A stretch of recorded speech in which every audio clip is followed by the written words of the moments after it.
Coming up, Flagstaff sees a spike in fentanyl overdoses. Blue pills circulating around town could be deadly. Plus, once again, in-person graduation is out. We'll explain. The news starts now.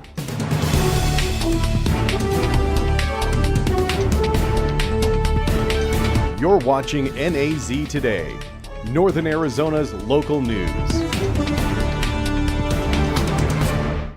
Good evening and welcome to NAZ Today. I'm Aaron Vidito. And I'm Quana Arnold. Thanks for tuning in.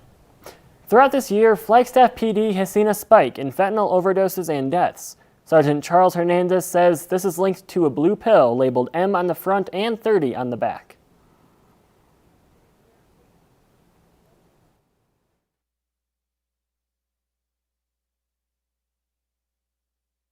In May, we started to see some incidents that caused some concern, and we put out a public safety announcement regarding the blue M30 pills and fentanyl overdoses. Fentanyl is 80 to 100 times stronger than morphine.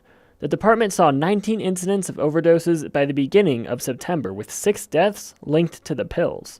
On August 29th, they saw 3 cases in one day. So obviously, with 3 incidents in one day we responded to and 2 deaths, we thought it prudent to put information out to try and raise awareness and call to action the community to help us find who's responsible for distributing those pills in our community. Hernandez says these pills are most likely circulating illegally. Those pills are sold on the street.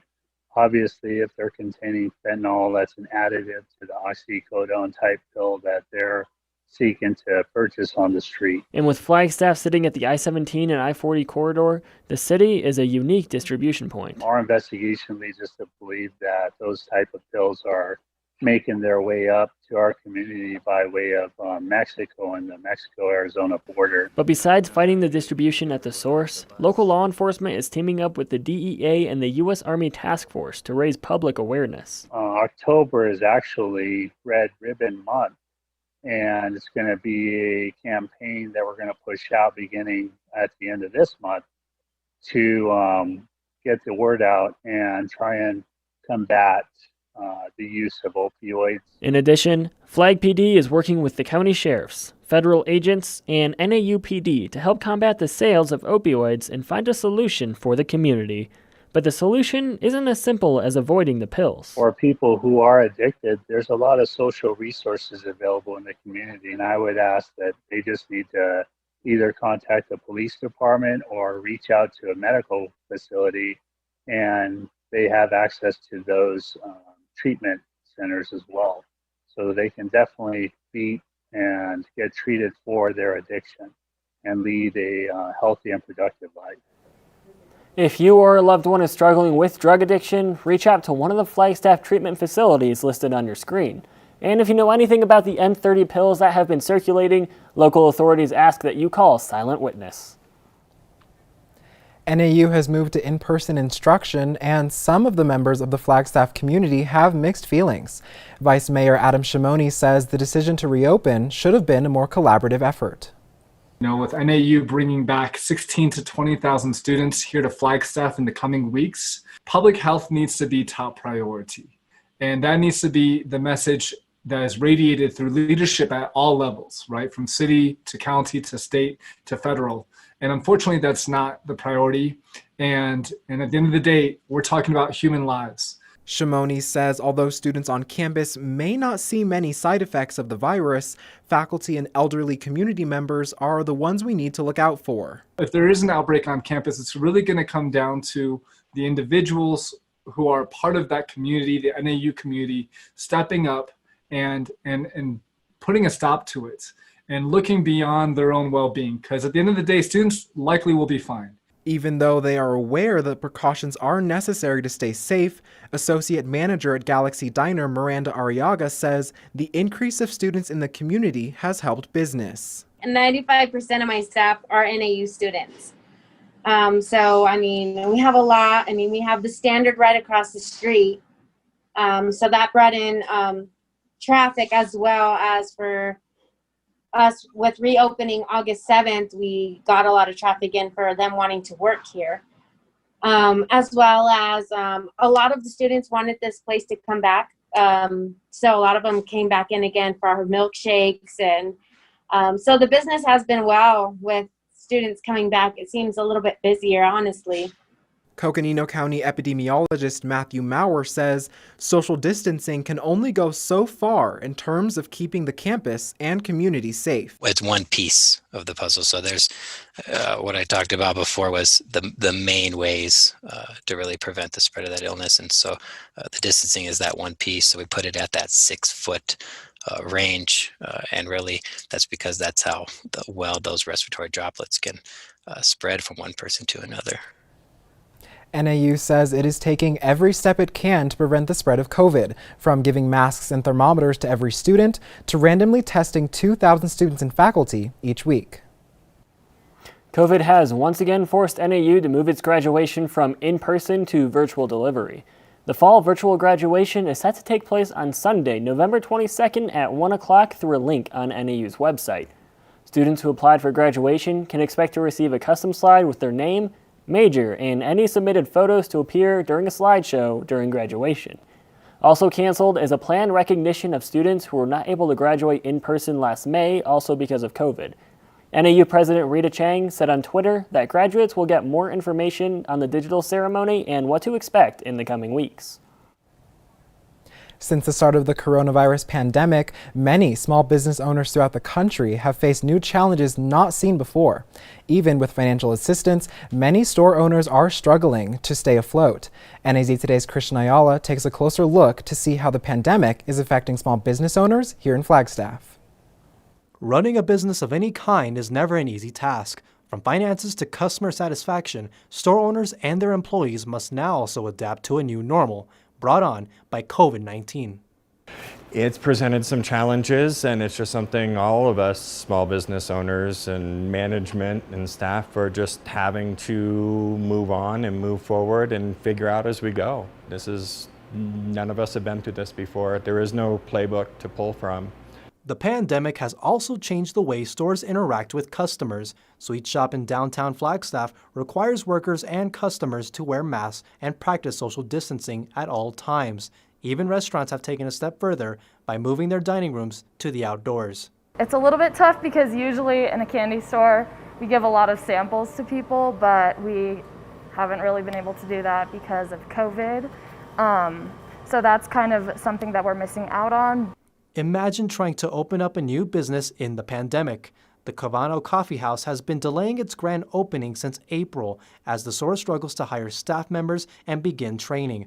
Finances are also a key reason for the delay, and many plans were put on hold. Just the financial impact of that alone probably added another 2 or 3 months of rent that we had to pay out of pocket while we're waiting to finish and get going again. But the problems don't stop there, as the owners of Cavano are also expecting to face new challenges when they finally open their doors. The tables are going to be much further apart. We're going to have to severely limit the number of people allowed in the building. And we're actually trying to figure out how to run a one-man kitchen at this point.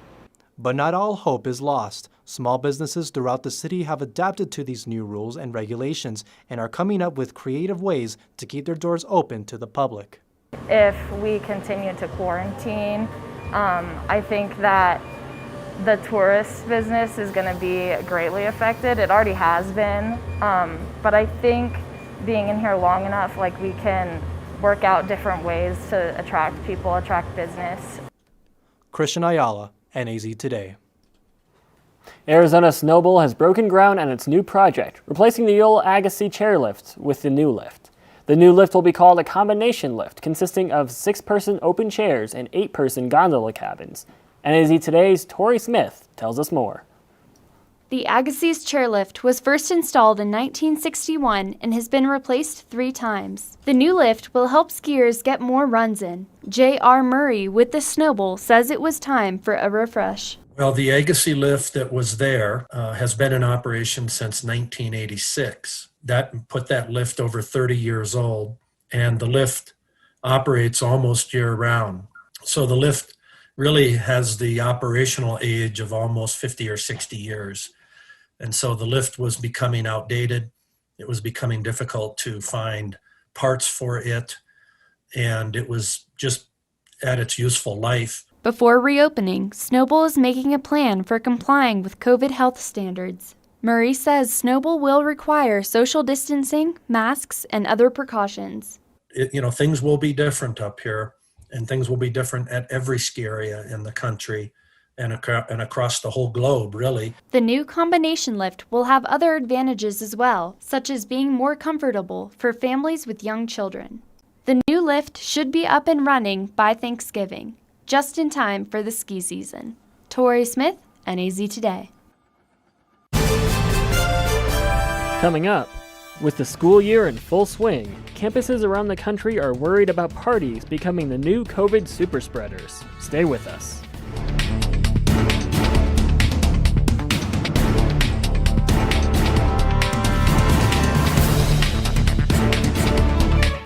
Speaking of snowball and snowfall, I'll tell you a little bit more about how atmospheric pressure takes an impact on the temperature. Stay tuned for more after the break. Your son wants to get a cat, but you're allergic. Do you A, prepare yourself,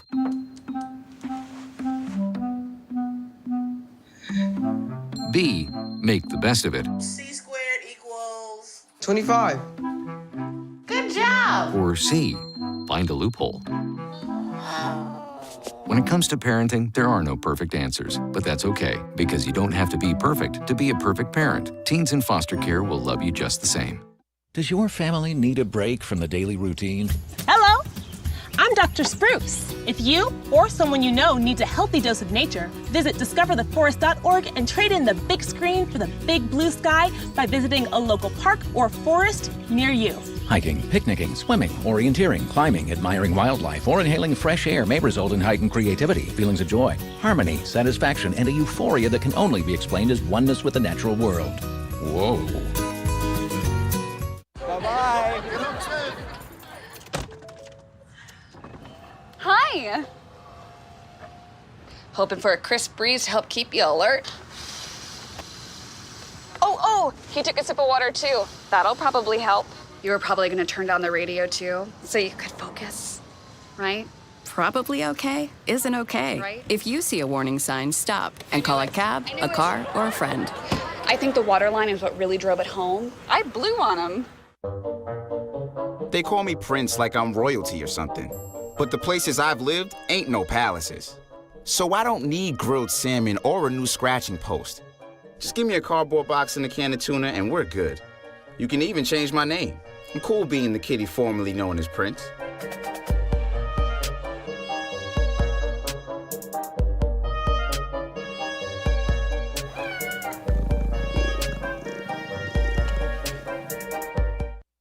Welcome back. Partying has been a big concern nationwide as students return to in-person classes.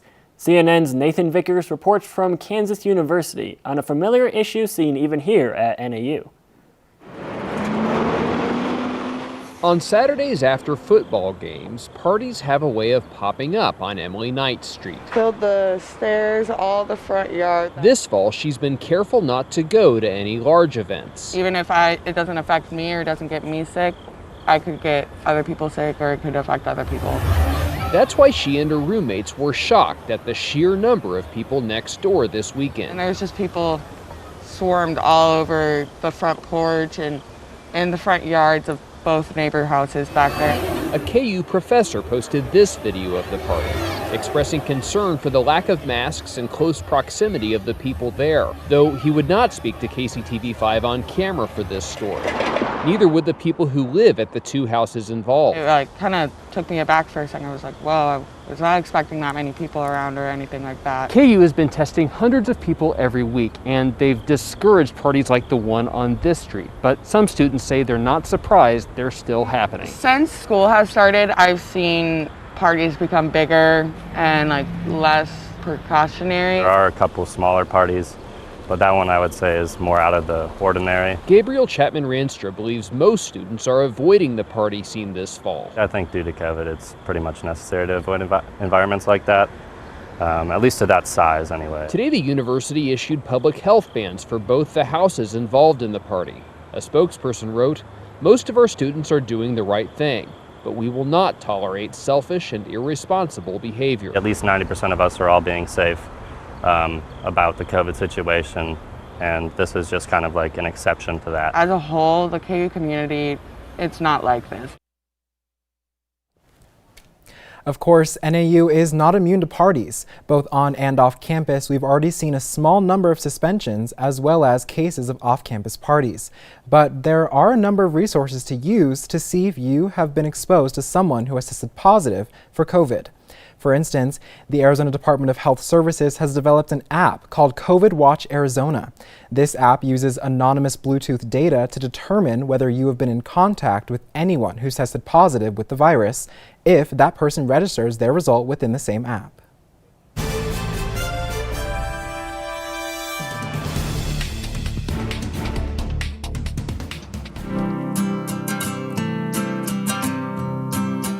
Every day across America, excess food is gathered by a network of good people at local food banks, giving hope to millions of children who struggle with hunger. They've earned their wings, and you can too. Together, we can solve child hunger. Support Feeding America and your local food bank at feedingamerica.org.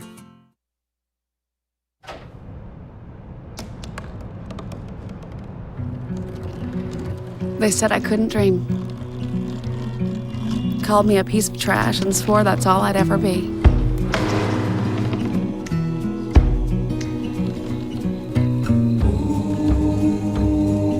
Said a bottle couldn't see the ocean.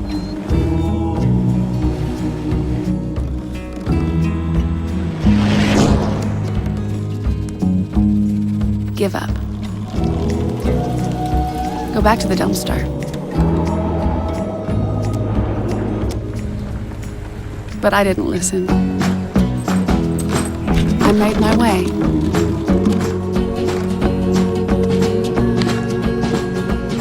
And now, I am what I've always wanted to be.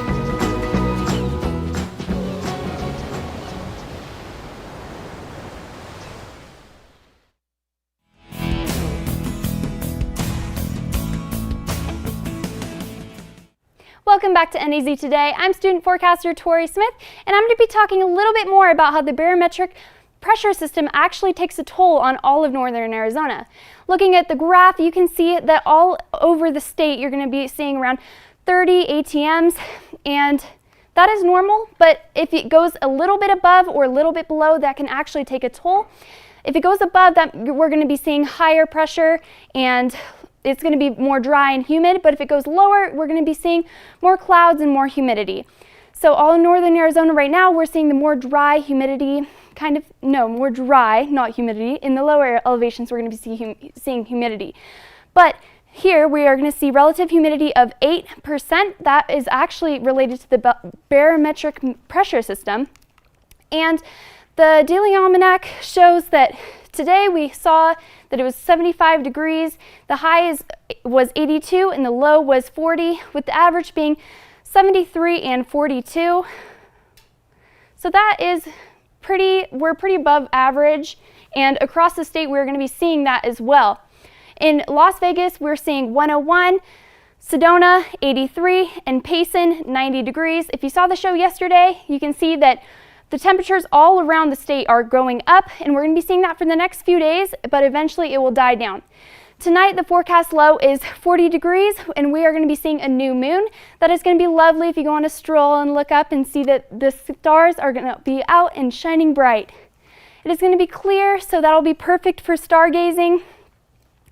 And tomorrow, the forecast high is 82, with the skies being sunny and clear. The sunrise will be at 6:11 a.m.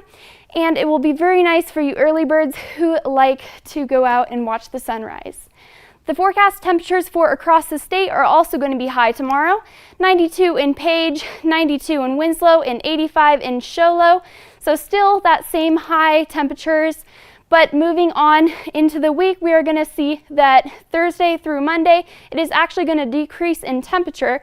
And by Monday, we're going to hit 76 degrees and see possible showers and thunderstorms.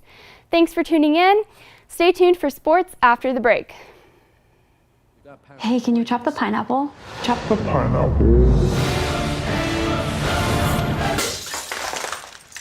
Nope, I'm high. How about I wash off the grapes? Yes. Okay. You're already making good decisions when you're high. I want tacos. Will you drive? I'm a little toasty.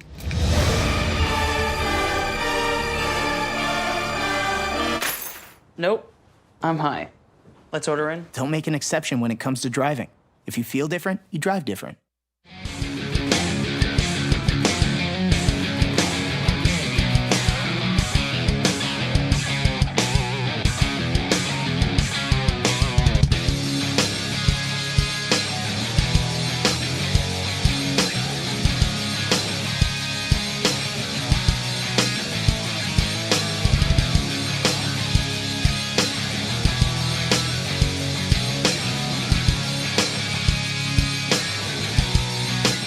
You. Getting that college education. What are you gonna do? Graduate and take some office job? Be like everybody else? Or will you dare do something different? Like, be a teacher. You could be my teacher. You got the skills. The smarts? Yes, you. You could be the teacher I never forget. That'd be cool. Does that corporate job even have recess? What are you gonna make of yourself? What are you gonna make of me?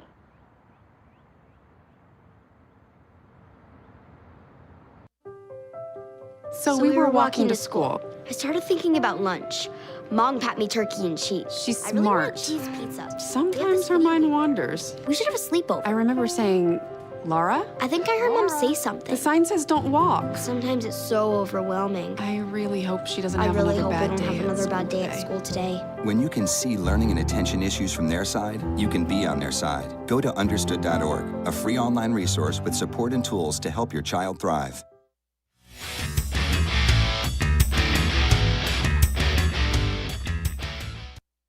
Hola mi gente, welcome back to NAZ Today. I'm your sports reporter, Jasmine Navarrete. It feels good to get back into the swing of things. With football season back, our local high school teams are not letting COVID stop them from reaching their goals this season. I attended Coconino football practice last week, and head coach Mike Lapsey is keeping the team centered on their goals during a COVID environment. The team had a solid record of 9-2 last season and are hoping to get that elusive state title. Let's take a look. The boys are really hungry to get out here and prove to everyone, not just themselves, but to everyone that we're going to take a step further this year. So ultimately our strengths are being, locked into coaches and game plan and practice plans. Now soaring high onto the Flagstaff High School gridiron. The Eagles this year are focused on making a name for themselves. They're set on making a championship run this season. I have the inside scoop on what this team is doing to put their name on the map.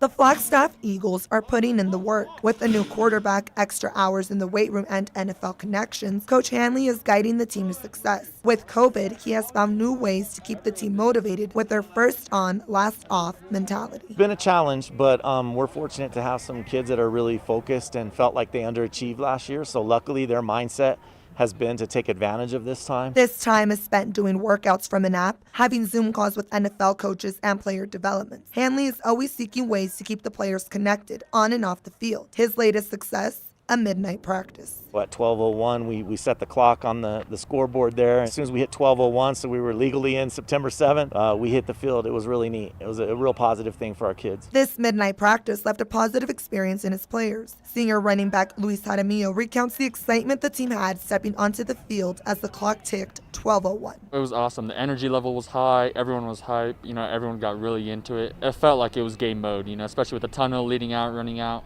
Cameras everywhere, a lot of fans. It was so much fun. The team's connection has been at an all-time high. Having a record of 6-4 last year, the Eagles are hoping to improve their record. And with consistent players like senior wide receiver Ryan Tagle and senior kick returner Jace Wetzel, become the team to fear on the gridiron. Coming into practice every day, knowing that we got to work harder, because since everyone, doesn't see us as a high contender, we're going to prove many people wrong.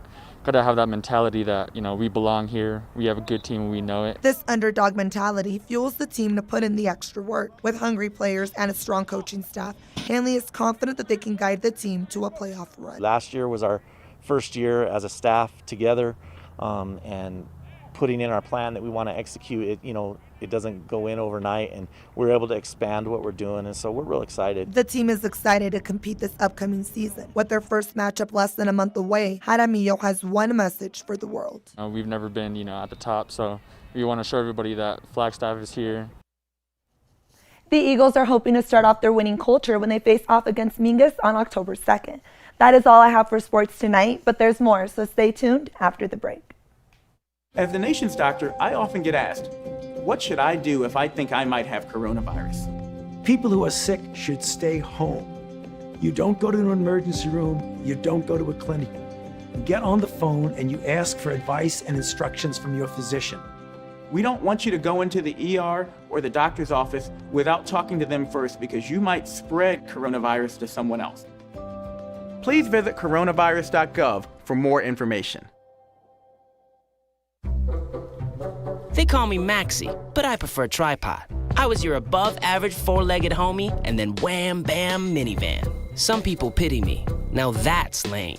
I still run, fetch, and swim. And the ladies love me. I'm the ultimate wingman. Just don't ask me to high five.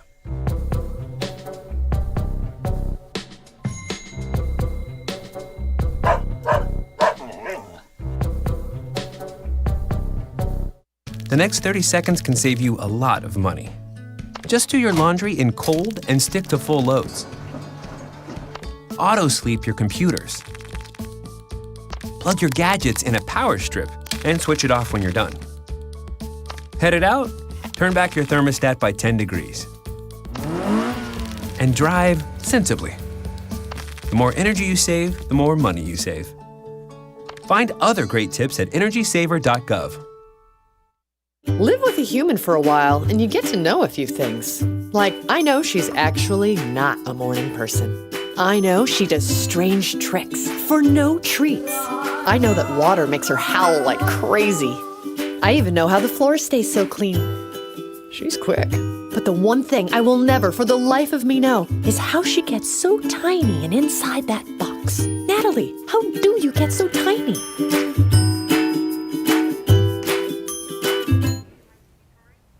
Looking back at weather, we can see that we are going to have a temperature decrease coming in the next week, and by Monday we should hit some low showers and maybe some possible thunderstorms. Venus has always been called Earth's sister planet because of its size, but now astronomers are saying there just might be life on the planet. That's right, scientists have found a gas called phosphine in the atmosphere, and here on Earth, that compound comes from organic matter breaking down, or bacteria that don't need oxygen to live, which means there is a chance life might exist on the surface of the scorching planet, which is Earth's closest neighbor, and I've always said that's going to happen. Thank you guys so much for tuning in tonight. Be sure to follow us on our Twitter, NAZ Today, our Instagram, NAZ Today_, and our website, naztoday.com. We'll see you guys next week. Have a good night.